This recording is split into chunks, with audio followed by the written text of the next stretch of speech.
So yun mga trackers, nakikita nyo nasa likod namin, bagong dating lang ito kagabi. Nakikita nyo, sariwang-sariwa pare, di ba? Tama yan. Hindi lang yan, mga trackers, kasama yan. May papakita ako sa inyo mga trackers. Pikit nyo muna yung mga mata nyo mga trackers. Abangan nyo yung nasa loob nito, papakita namin sa inyo. Tara, samahan nyo kami. Daran! Ayan mga trackers, so guys. Lahat, nakita nyo. Guys! Ayan mga idol. Ayan, makikita nyo, di ba? Nakasakay pa yan dito sa wing van natin na 32 feet. Napakaganda, napakasariwa, buong buo. Ayan ang mga pruweba namin na buong dumarating ng mga unit natin. Ito pa. Ilan dumating ng mga drop side?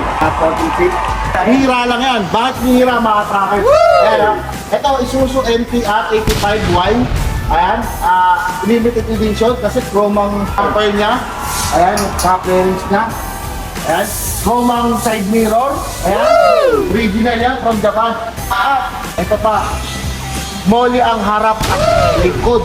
Sabi kong bihirapan. Original yan. Rare na rare yan sa Japan. Ang molly yan, harap at likod. Wala ka nang poproblemahin pa mga truck.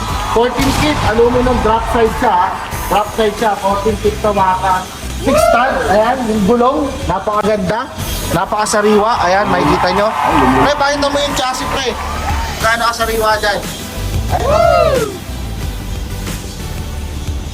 Napakaganda, napakasariwa. Walang putol, walang kulang.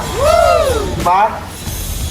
So ano pa, mga trackers natin dyan, mga kaibigan natin dyan na naghahanap ng ganitong unit, napaka-rare lang ito mga kaya ka-trackers. Bihira lang tayo magparating nito kasi nga, ibihira na lang ang mga ganito sa Japan talaga. Na matkepuan mo na merong molye, likod, diba? At yung reserva niya mga trackers, parang hindi pa nagamit sa Japan. Ayan, makikita mo yung chassis niya. Yan, yung body niya, buong buo yan. 4JJ1 to mga trackers, 4JJ1 yung makina. Main turbo yan. At yung backboard, masisipat niya yung backboard. Oh. Diba pala, yung backboard sa kanila. Diba? Spaceless. So, available to mga trackers, itong dalawang unit na to. Itong napakasariwang wing van na to, na 32 feet. Tapos itong nasa taas na drop side, napakasariwa. Available na available ngayon yan dito sa Golden 20. Kaya ano pang hinihintay nila mga trackers pa rin, ano ba natin gawin nila? Kaya nga mas maganda mga katrackers, no? Hindi na kayo magpatupit-tupit pa. Tumawag lang po kayo at mas maganda. Pumunta na kayo dito, then mapitupit lang ito.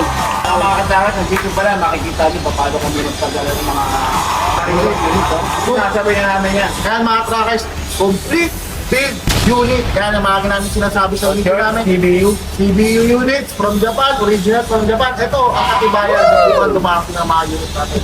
Kaya kung hindi nyo mga trackers, tawag na kayo, magpunahan na kayo dyan. At sa social media namin, Raymond Cake, Golden 20 by Raymond Cake yan.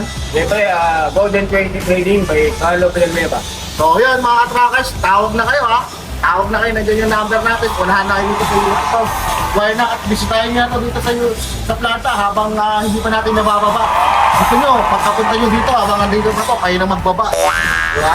Eh yun, gusto mo mababa dito yan sa lapag. Diba? So, Nalasan niya may sumak. Buwasan, diba? oo, tama. Ito rin. Benta na agad. Kaya dapat mga trackers, ayun ang sinasabi ko sa inyo, palagi nyo yung nakasubscribe at nakantabay sa video namin. Tapos po namin yun, si Mount sa akin. Pinabukasan. So yun, mga trackers, pabilis lang to. Kaya tawag na kayo. Yun lang mga trackers, maraming salamat.